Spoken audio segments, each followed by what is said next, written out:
Thinking of winning the lotto jackpot? Well, there is an easy way. Combo Play. Choose 4 numbers from 1 to 36.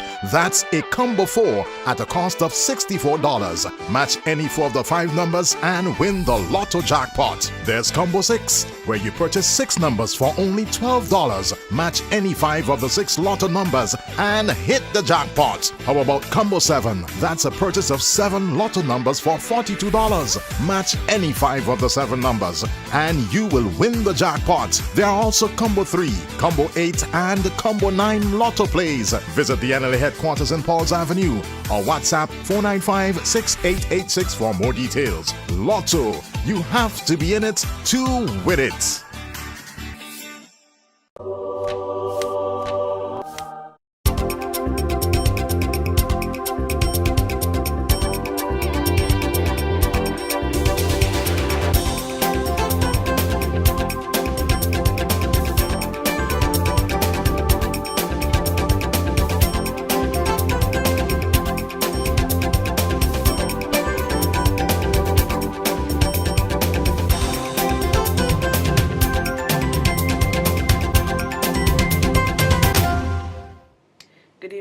Welcome to this week's edition of Roundtable Talk. On this evening's program, we have as our guests representatives from the Cave-Hill campus of the University of the West Indies in Barbados. Of course, for those of you who do not know, Cave-Hill campus is celebrating 60 years of existence and have kicked off year-long activities to mark the occasion. With us in studio, Dr. Marcia Burrows. She's the Deputy Dean, Faculty of Culture, Performing and Creative Arts, and she's also a lecturer in cultural studies. Also in the middle, Ronnie Daniel, who is the marketing officer of the Global Campus, formerly Open Campus, I got that right, yeah?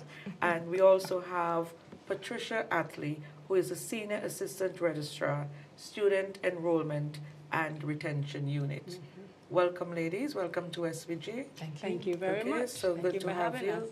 So tell us, what brings you to St. Vincent and the Grenadines at this particular time? Well, I would have to say this gentleman has brought us to St. Vincent and the Grenadines. He's graciously invited us to be a part of the annual open houses that are organized by the Open Campus, formerly the Open Campus, to introduce the university to the students across St. Vincent and the Grenadines. So we have an opportunity to speak to them about their future with respect to tertiary education. So we were very happy to accept the invitation to be a part of Open House 2023. COVID, of course, had put a halt to it for the past couple of years, and we're very happy to be here and to be engaging with the students and telling them all about the UWI and particularly about the Cave-Hill campus and what they can do there and what they have to do to ensure that they can get there. And I'm sure you'll tell us more about that as we go along the program. How has this been going so far? It's been excellent. I am enjoying it. I am seeing St. Vincent. I'm experiencing the culture. I'm going to the schools. Your teenagers are fascinating. They're eager to hear, to learn. It's been wonderful. I represent the Faculty of Culture, Creative and Performing Arts, so I speak especially to the arts that we can talk a bit more on what's going on. But it's been wonderful, and Ronnie is a great advocate for the University of the West Indies. He's well-rounded, he knows his stuff, and he makes it very clear for the students to follow, and indeed, I presume for listeners and viewers to follow. Well, thank He's you. been an excellent host. So let's talk about these open Yes, houses. well, Teresa, thank you very much for graciously accepting the invitation to be here so soon again. We were here in December, end of November. But the university, we have been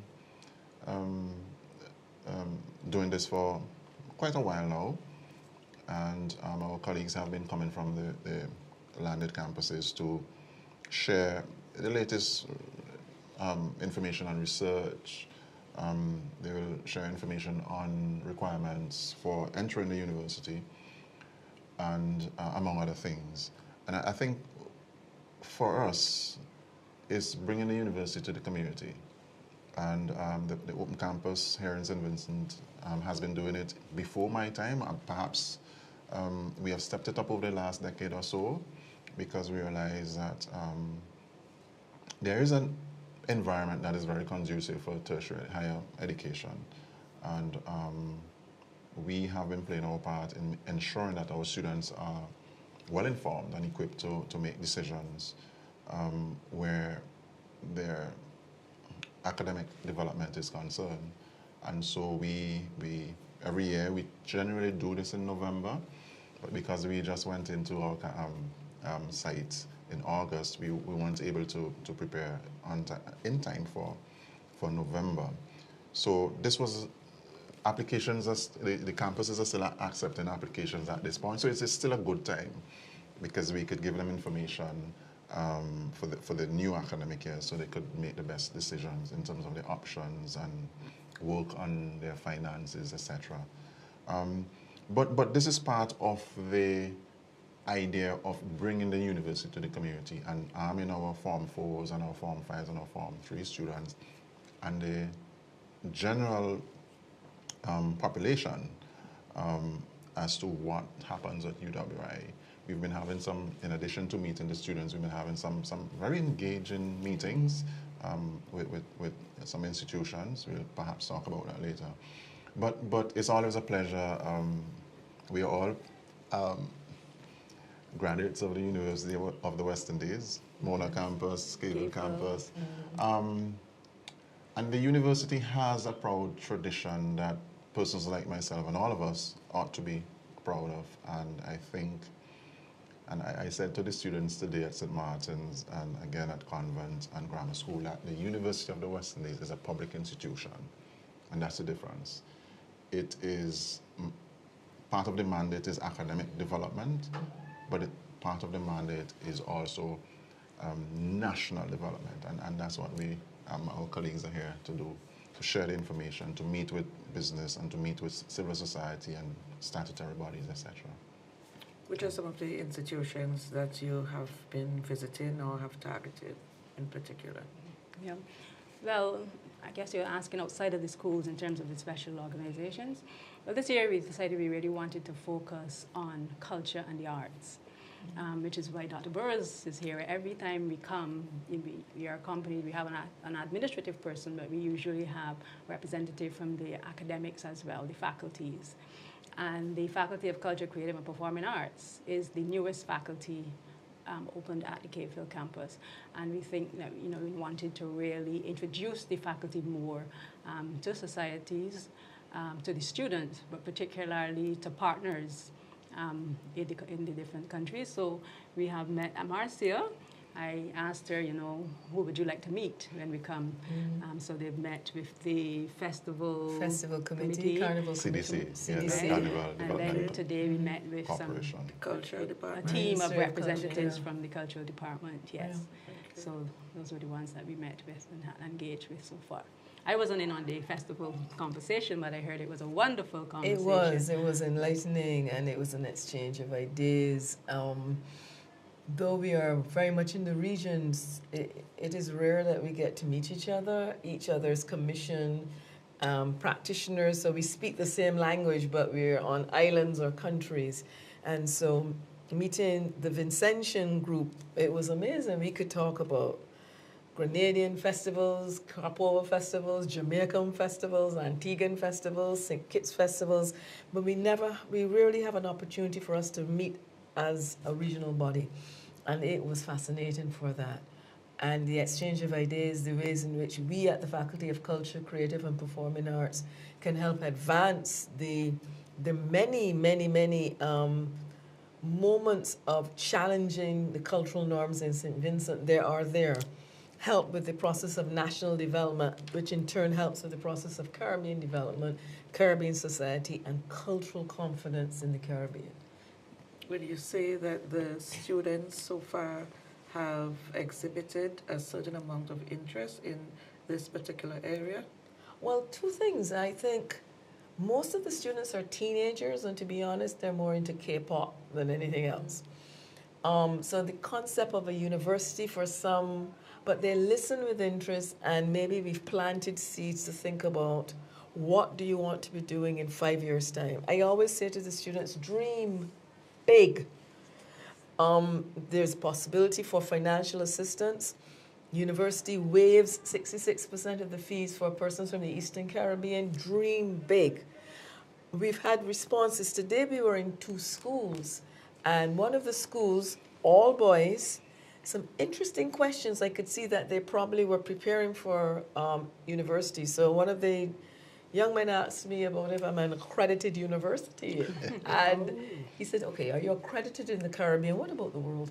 Well, we actually are accredited in the world. But that's a kind of invested question. I can see that those students were really looking at university life and weighing their options of what they want to do, whether they want to do their medicals here, their law here, or go abroad. But generally have great interest in the university. Okay, we'll take our first break. When we come back, we want to talk about some of the requirements for getting admitted to university, what university life is like, etc. And I also want to do a segment where we talk about this Department of Culture. When we come back, Thank you. we'll be back in just a short moment.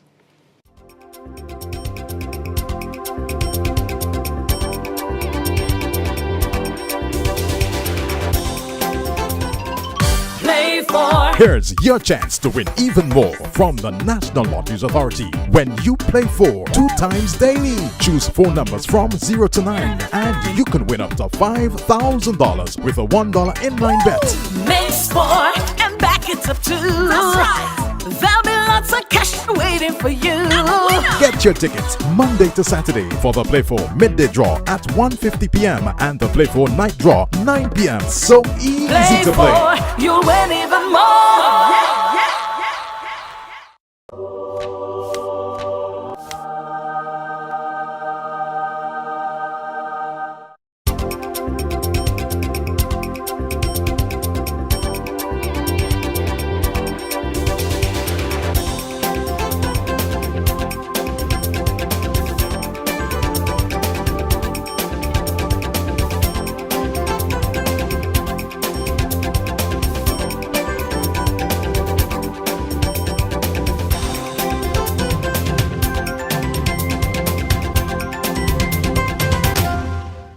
Welcome back. Before we took the break, you were mentioning the fact that one of the students Yes. whom you met was asking about whether or not UWI is an accredited university. We are.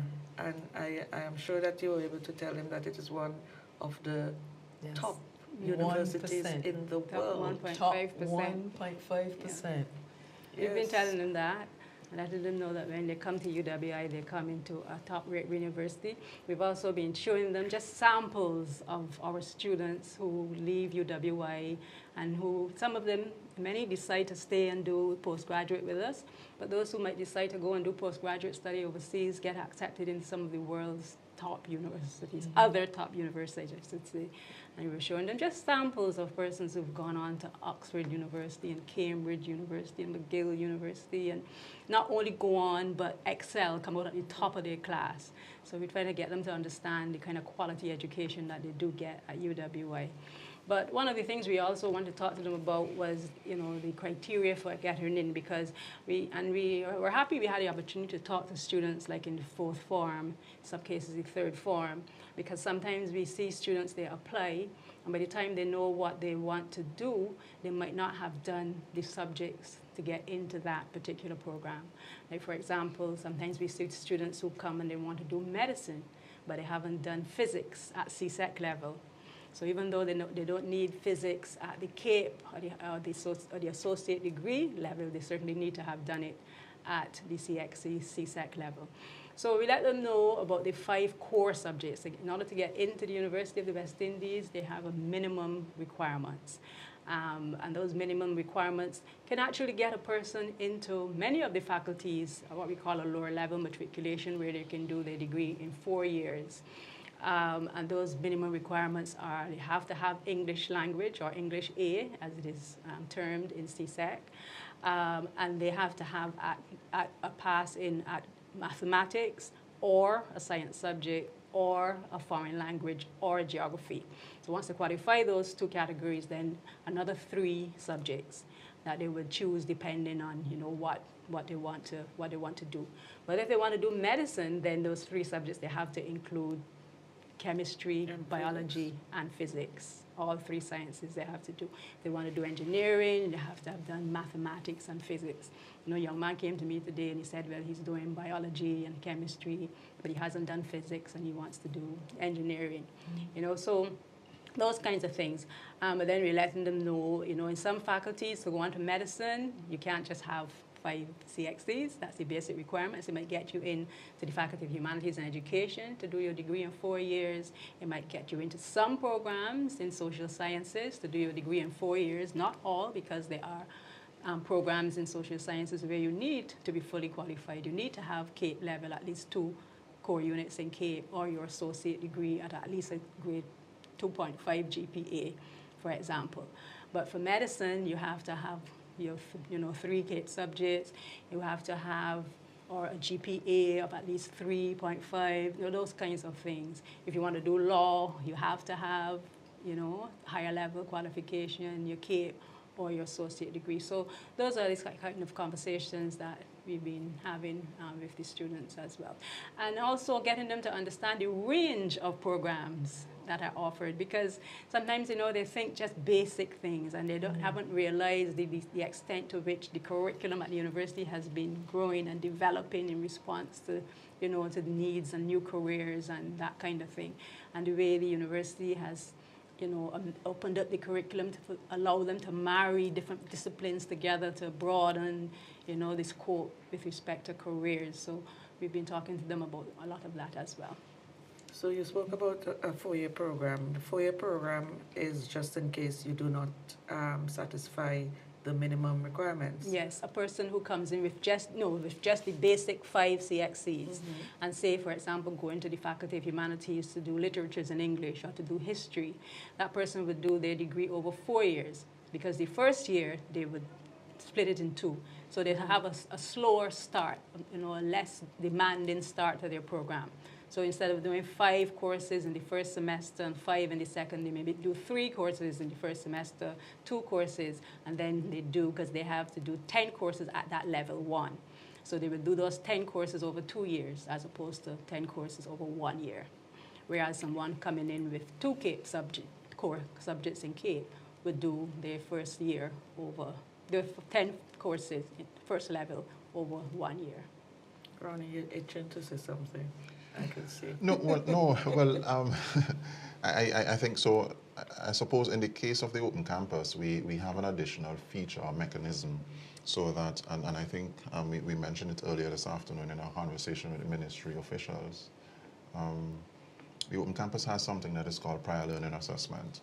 So you may have a practitioner creative who may not satisfy the basic requirements of the 5 and our combination of subjects to make up that 5, and may not have gone on to post-secondary studies. But the person has theories 10 years, 15 years as a theater managing productions in St. Vincent or wherever, or they have 20 years experience of putting on dance shows. And we do have a lot of persons like that on the ground. So you have your CXC, you and so on, but you don't have the combination that the university may wish. What? Or you just have 3 or 2. So we say to you, apply. Let us look at a portfolio of your work, whether it's photographs, if you're into photography, because you want to do management with marketing, or you want to do entrepreneurship, but you only have 3. You may have a combination of social studies, history, English. You want to do management with BSc marketing. We say, show us your portfolio of the work you've done over the last 10 years, 20 years, and we will take you straight into the program once we are able to verify that this is authentic work and so on. So you have, and the university has that on campuses, but I think the open campus makes it a fact to tell our students that. So you have mechanisms like that, different levels of entry points into UE. So I think that is important as well for the public to know that you can come in with considerable experience. You may not satisfy the basic academic requirement, but we say, watch, you have substantial experience, come. A police officer may want to do law, but he or she does not have, again, the 5. They have the 3 or 4. But you have 20 years in the police force. So things like that, the university works with you, have a conversation and so on. And I think that is important because the idea is, if we are going to bring the university to the community, then there has to be routes or passages towards that end. And I think the university recognizes that. All our campuses are in conversation on how we could reach our communities, and I think that's important as well. Mm-hmm. So it's not something far-fetched. That's what we've been telling the students. It's doable. Yeah, it is now not. I think somebody put it. It's not. I think it's the VC. It is elite. It is an elite institution, but it's not elitist. It's elite, but not elitist. That's how he puts it. I may say something different, but but I think the idea is that the University of the West Indies is no longer seen as out there, but part of our experience, and it is doable, it is reachable, and Kayville is making that happen. Mona is making that happen. Five Islands is making it happen. Certainly St. Augustine, and definitely the open campus. Yeah. If I can just add to what Annie has said, that it is true in terms of looking at persons who may not quite meet the requirement, but in the case of the landed campus, certainly in case of Kayville, well, university as a whole, that applies to the mature student. Yes. Rich and mature is young. Mature is like 20, I think 21 is the equivalent, is the age for mature. So a person who is mature could be assessed, of not quite meeting the requirements, but they have a significant body of experience. Then the matriculation committee would make an assessment on that basis. But the school leaver, you would tell the school leaver, you have a little year to go back and get your qualification up. I hope the school leaver doesn't think that they can go out in the world and not, aim to get the initial qualifications, but they can work and they have to bring quality experience into the mix. Yeah. But the work is the same whether you matriculate normally or specially. Yes, it's the same work. You just get it in a smaller chunk. You can take it in a smaller chunk. You do fewer courses to start, and so you ease in to the academic work at that level, and then you move on from there. And we have a number of persons who come in at lower level and settle in, and and go on to do very well. What's the current Vincentian student population like at the moment? Oh dear, that's a good question that I wish I could answer, but I can't. I do know that that we do get significant numbers of Vincentian students. I was looking recently at a statistic at, of the number of students in the Caribbean who go to America for education and comparing it with those who come to our campus. And I must say I was happy to see that after Barbados, St. Vincent was the country that sent the largest number of students to Kayville, especially compared to the numbers that were going to the U.S. In many of the countries, there were significant numbers going to the U.S. compared to coming to the UWI at Kayville. But St. Vincent was nowhere near there. Most of their students were coming to us, and I was very happy to see that. Okay, great. It's one university, I know, I'm a Mona girl, yes, but why choose Kayville as opposed to any of the other campuses? We're looking at that because we've been using a PowerPoint from Ceru. Yeah. And Pat's the leader of Ceru, and she does have that question. Well, Why I choose mean, KPhil in the yeah, PowerPoint? for many reasons. I mean, KPhil is just, if you can ask any of our students why choose KPhil, and they will tell you without hesitation that it really is a wonderful place to study. I like to say that we are large enough to offer really a diverse experience, which is one of the things, if you ask a KPhil student what they like most about KPhil is the diversity. I think we are the most diverse of the campuses. You would find KPhil was set up to serve Barbados and the Eastern Caribbean. Mm-hmm. And then after we introduced law, we really went full Pan-Caribbean. We have a lot of students from Jamaica and Trinidad and so on. And we've continued to have that diversity. We also have increasing numbers of international students coming in. If they're coming in, many of them come from partner institutions on exchange or study abroad and so on. So the students really love the fact that they're in classrooms and you're hearing all these different accents from all over the Caribbean, and the networking that creates for when they go on into professional life. And you're in business and you have an issue with something in St. Lucia, somebody that you went to school with in St. Lucia, and you can call them and so on. And they have this rich cultural experience as a result. We have this thing called Island Weeks, where every in the first semester, each island has an opportunity to have a week, and sometimes two might combine.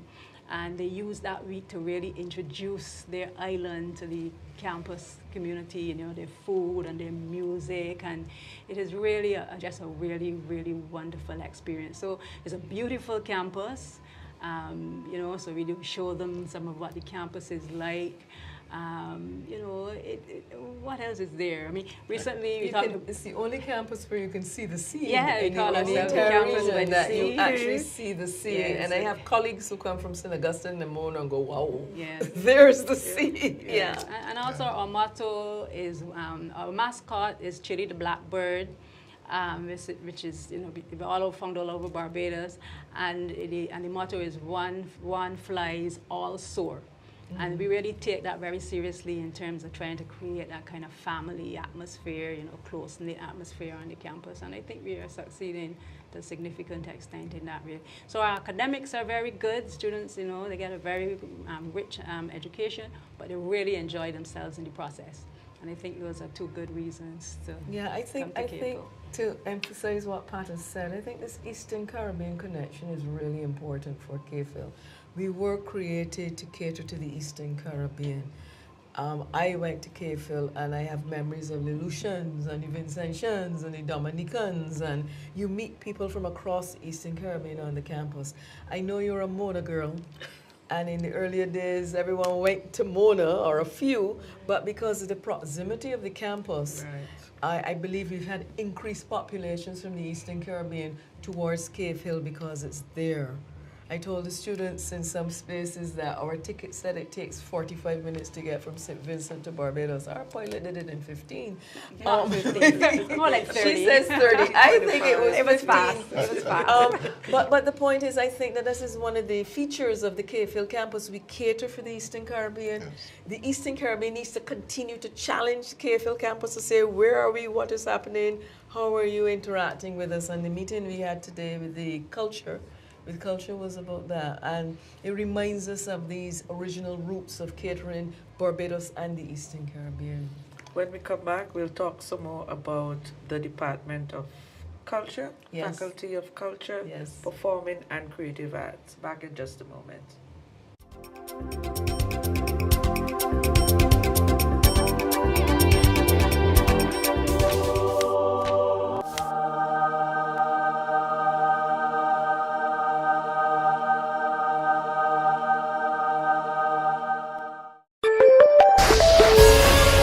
The National Lotteries Authority introduces the Lotto app for all Android and iPhones.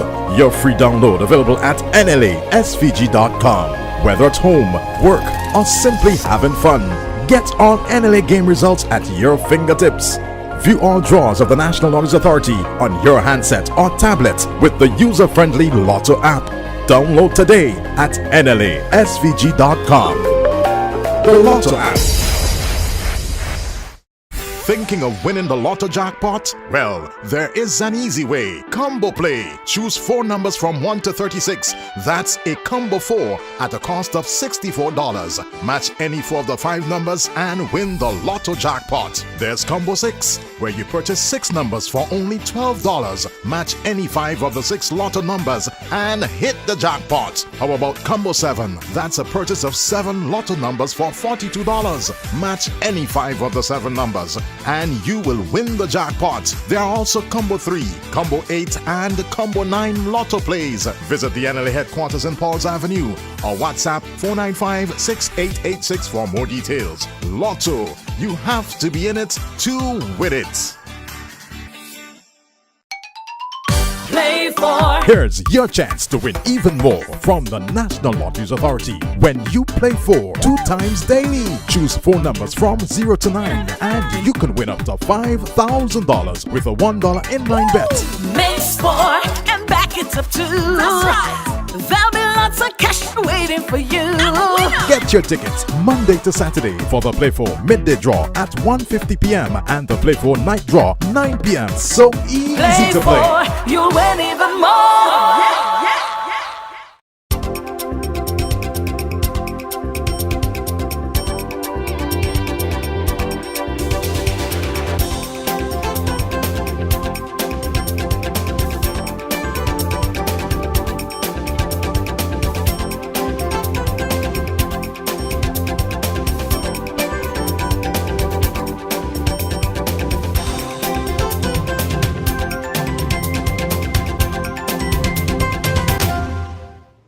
Welcome back. Dr. Boris, you are the Deputy Dean in Yes. the Faculty of Culture, Cultural Creative and Performing Arts. Where you are also a lecturer there.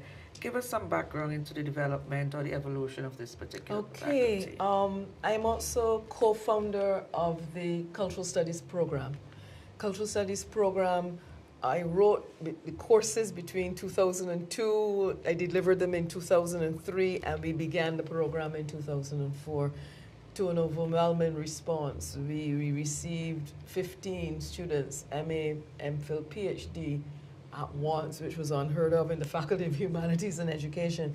We began as a graduate program because that's where the need was seen to be. Professor Rex Nettleford conceived the program, and I was brought in to create a taught master's program. At the St. Augustine campus and the Mona campus, there were courses running where someone would come and speak and discuss, but they wanted to have a taught master's program where the students can come into an MA in Cultural Studies, MPhil, PhD, and that's what we did. And our first graduate was, I believe, in 2010, and she's teaching at St. Augustine. Our second graduate was about 2011, he's teaching at Mona. And there's a graduate teaching for me now that I'm here in St. Vincent, he's teaching in K-Phil. So we've had graduates in the PhD, we've had over 10 PhDs, and I personally have seen through 18 MAs, and I don't know off the top of my head how many MAs we have, but it was a viable force. What we couldn't do at the time was to make room for creatives, create programs where a creative could come and not be required to do the full written. If I do my MA, I need to write 20,000 words. If I do my MPhil, I need to write 40,000. If I do my PhD, I need to write 80,000 words. Professor Hazel Simmons MacDonald and I put a clause in Cultural Studies which said there are other ways of processing it, but K-Phil never advanced it. St. Augustine did. And they created this course called Cultural Studies, Practice-Based Studies. So that's a program that's been going since 2004 right up to now. On the other hand, and literally on the other side of the road, a building was built. There was no building for Cultural Studies, but there was a building, and it was named the Errol Barrow Center for the Creative Imagination. The creative imagination being one of the key constructs that Professor Nettleford spoke about, encouraged Caribbean people to explore their creativity, to move to identity. That EBCCA, as it became known, worked with the artists, produced dancers. Music is now a new program, but theater, etc., and even a film. So they were very much into the practice, and there is in the EBCCI a theatre called the Walcott Warner Theatre, named after Derek Walcott, of course, from St. Lucia, and Earl Warner, who was a Barbadian, but who became known through the Caribbean for theatre. And he worked, for example, at Mona. And so there's a history of that. I think they definitely started after we did in 2004, so maybe about 2007 they were on the scene. Professor Eugene Barato, who is now retired, who is Grenadian, grew up in Barbados, thought that there needed to be, the University of the West Indies need to be seen to support culture. And she worked and created the faculty called the Faculty of Culture, Creative and Performing Arts. And she brought these two sections together within the faculty.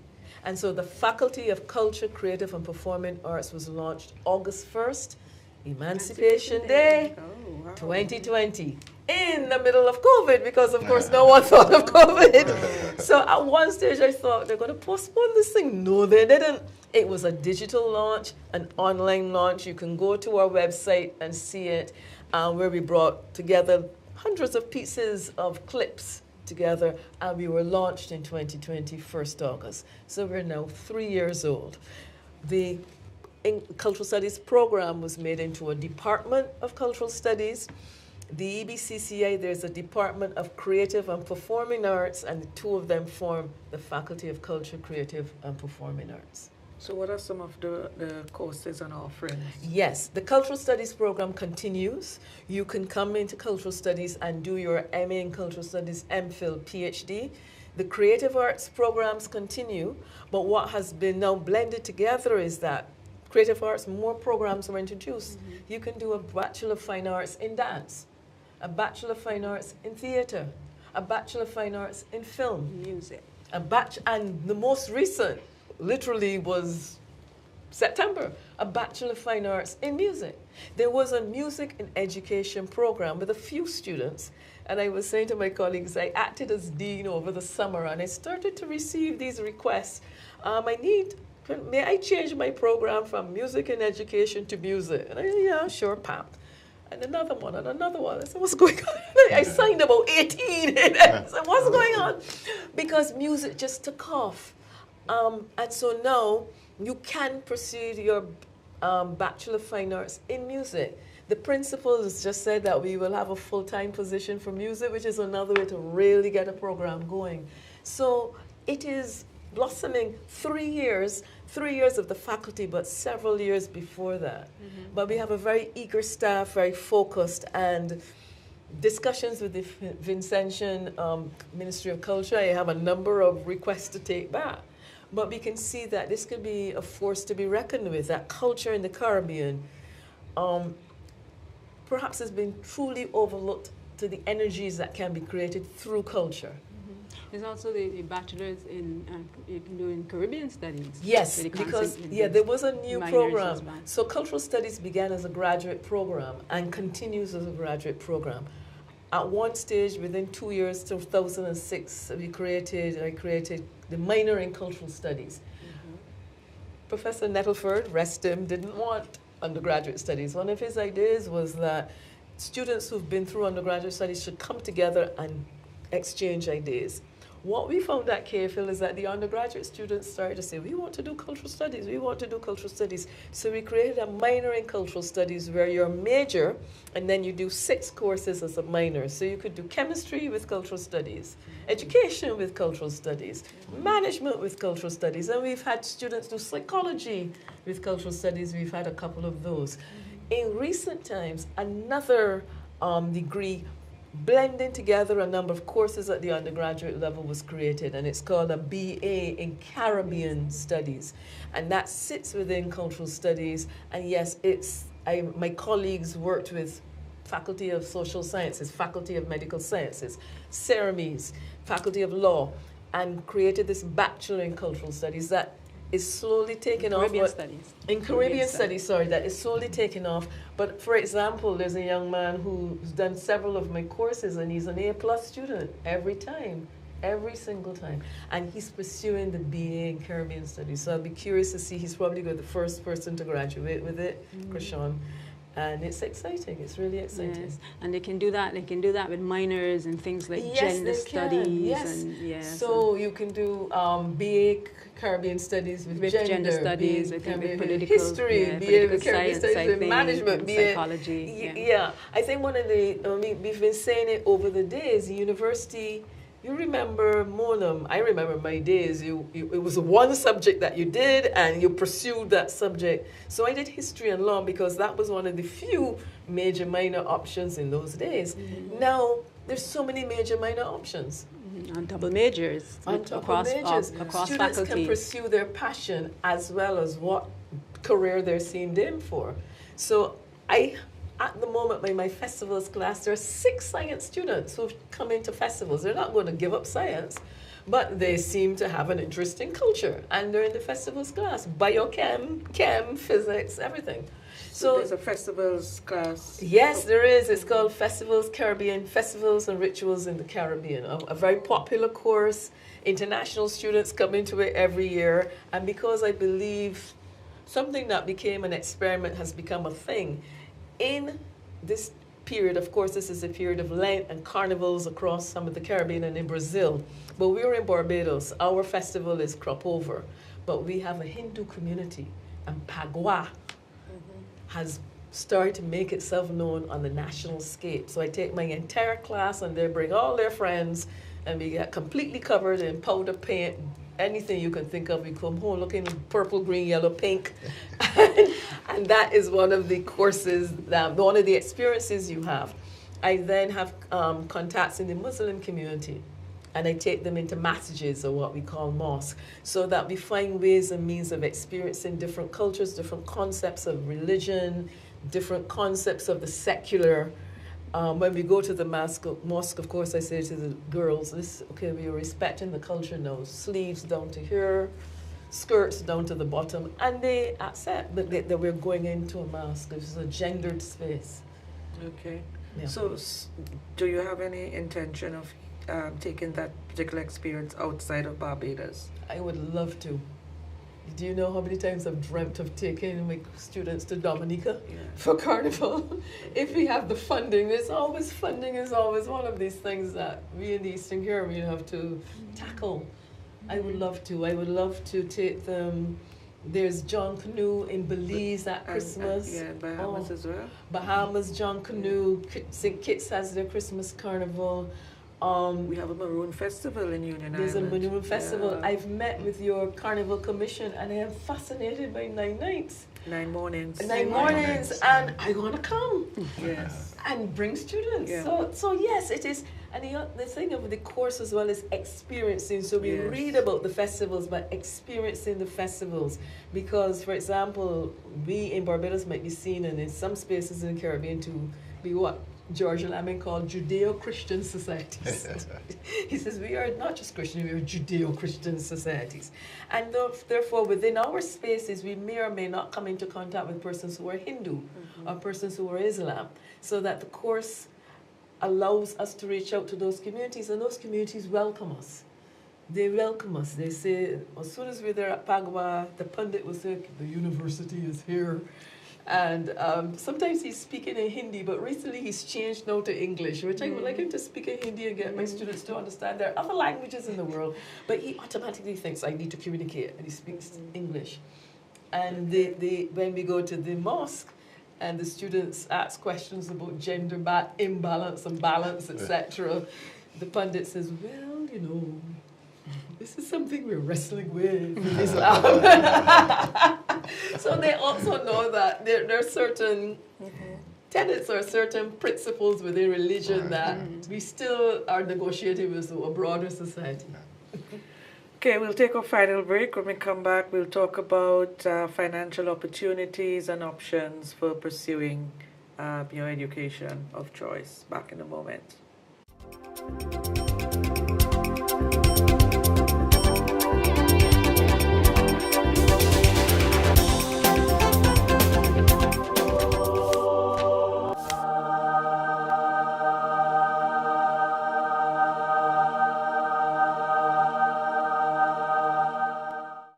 Thinking of winning the lotto jackpot? Well, there is an easy way. Combo Play. Choose 4 numbers from 1 to 36. That's a combo 4 at a cost of $64. Match any 4 of the 5 numbers and win the lotto jackpot. There's Combo 6, where you purchase 6 numbers for only $12. Match any 5 of the 6 lotto numbers and hit the jackpot. How about Combo 7? That's a purchase of 7 lotto numbers for $42. Match any 5 of the 7 numbers and you will win the jackpot. There are also Combo 3, Combo 8 and Combo 9 lotto plays. Visit the NLA headquarters in Pauls Avenue or WhatsApp 495-6886 for more details. Lotto, you have to be in it to win it.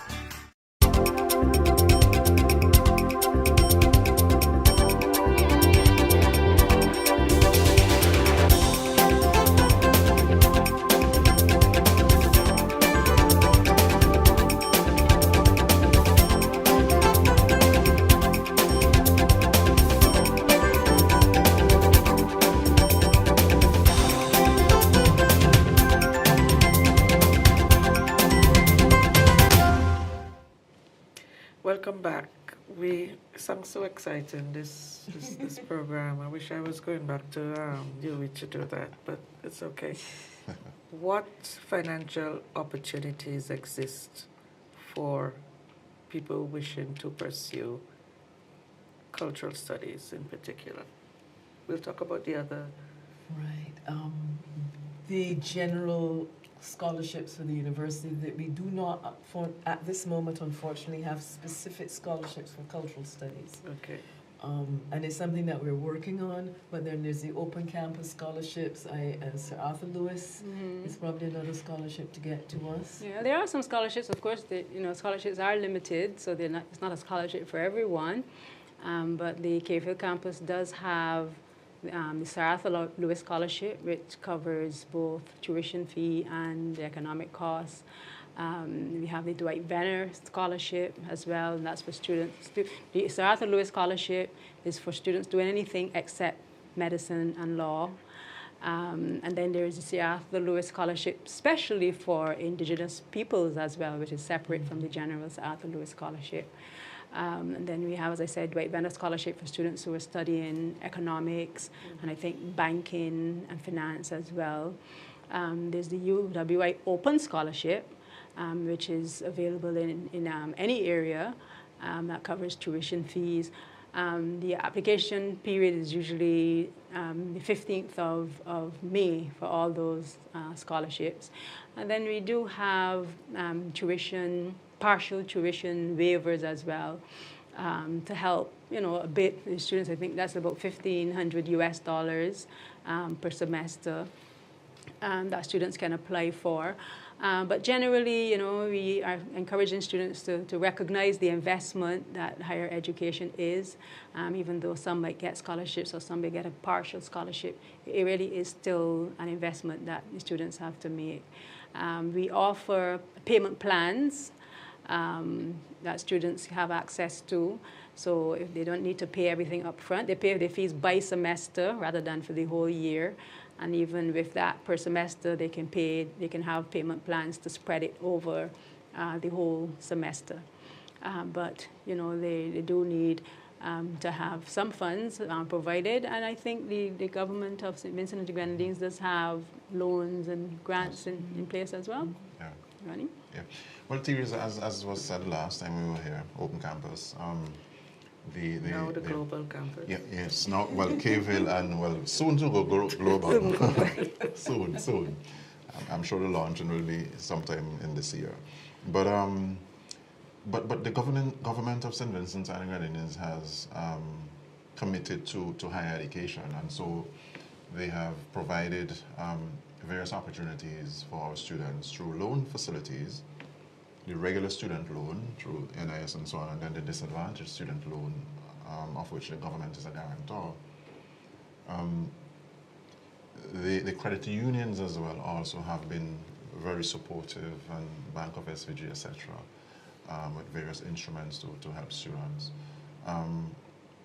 The corporate St. Vincent, in the case of the Open Campus, the Mustique Charitable Trust, the ECGC Foundation, and as we said last time, there are private Vincentians and so on at home and abroad who are stepping up and providing opportunities for our students. Last time I mentioned Island Scholars. And in addition, although the Open Campus is the main recipient of those scholarships, we have had students who have gone on to St. Augustine and Caville, and Mona as well, in fact, who have benefited from Island Scholars scholarship. So, but we tend to push this Arthur Lewis Award. If we know students are going off to Caville, we say apply for it and apply for whatever and see what happens. But there are opportunities, and we continue to say, Teresa, that it's a fantastic time for study, especially if you're going off to UWI, because the environment is just conducive. I mean, 30 years ago, some of these things didn't exist at all. And so I think, again, one of the messages is for our students to take advantage of the moment. And this, certainly from St. Vincent's perspective, the last 20 years, we've seen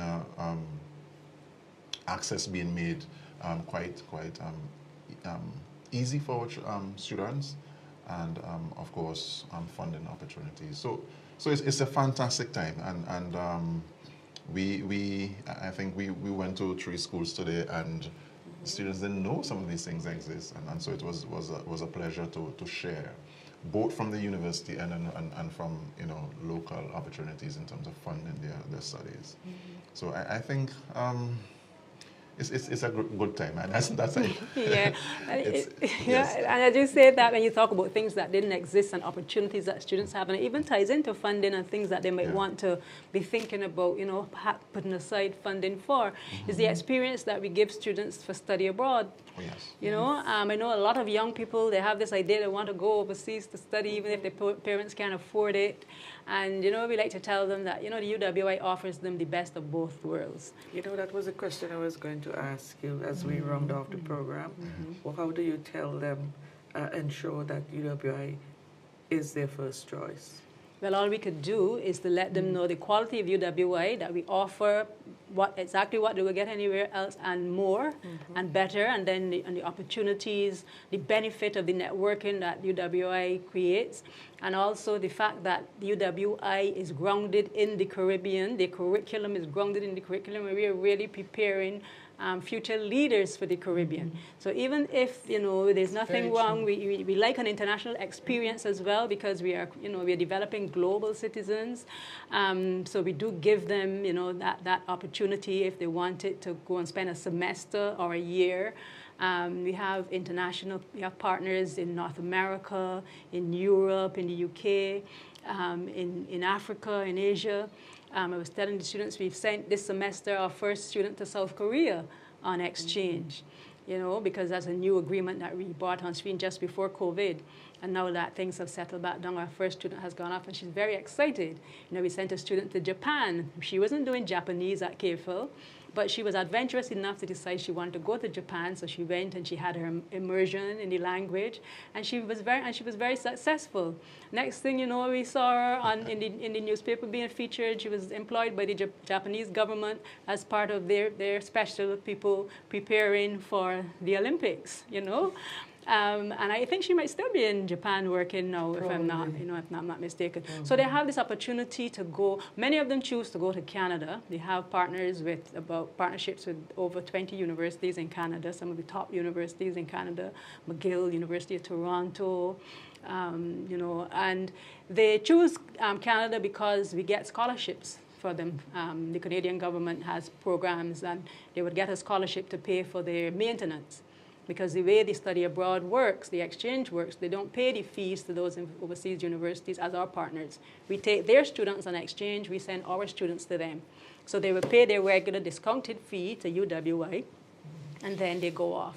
And many of them get scholarships. Sometimes some of the American universities, to the University of California system, we have partnerships with all the universities in that system.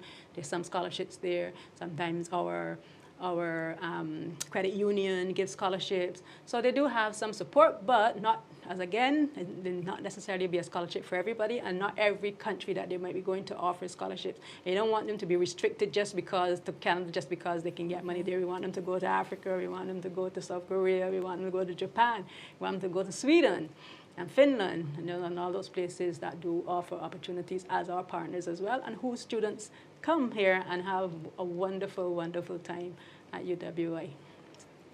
Great. Good. Well, I just want to say I'm a mourner like you, but I have had the benefit of spending a year on the Cable campus. I thought they were going to say the campus by the sea. Campus And for me, it's just mentioned. simply a cool campus, cozy, and it's set in a community, nice community. But I think, and as both Patricia and Marcy have said, Cave Hill is a very diverse campus, and I had an excellent academic year 2018-2019 there. Can't find money to go back, but I shall go back. But it is indeed a cool campus, and I think the hospitality of our people in Barbados, our sisters and brothers in Barbados, is second to none. And I suppose I have a bias because my first introduction to travel was in Barbados. But Cave Hill is one of the things I like about Cave Hill is the fact that you have a big Vincentian community at Cave Hill, but in Barbados. And I think that is a plus. And besides, Barbados is a fantastic place to be. I mean, every corner you turn, there's something for everybody. And I think the university recognizes that, and so the tagline has been the campus by the sea. But I think UE is quality. Teresa, you've been there, you've done that. So UWI, I think, has a solid foundation as we go into our 75th. And certainly Cave Hill, as it celebrates its 60th. 60th year. And I hope that our leaders will continue to see UE as the finest example of Caribbean unity, or one of the finest examples of Caribbean unity and integration. We are we're not there yet in terms of some of the gaps that need to be filled. But UE is a gem, you know. Well, that's the perfect note on which to end this evening's edition of Roundtable Talk. Thank you very much, Dr. Marcia Burrows, Thank you. Ronnie Daniel, and Patricia Atherley. It's been a pleasure having all three of you on this evening's edition of Roundtable Talk. Until next Wednesday, have a pleasant evening. Goodbye.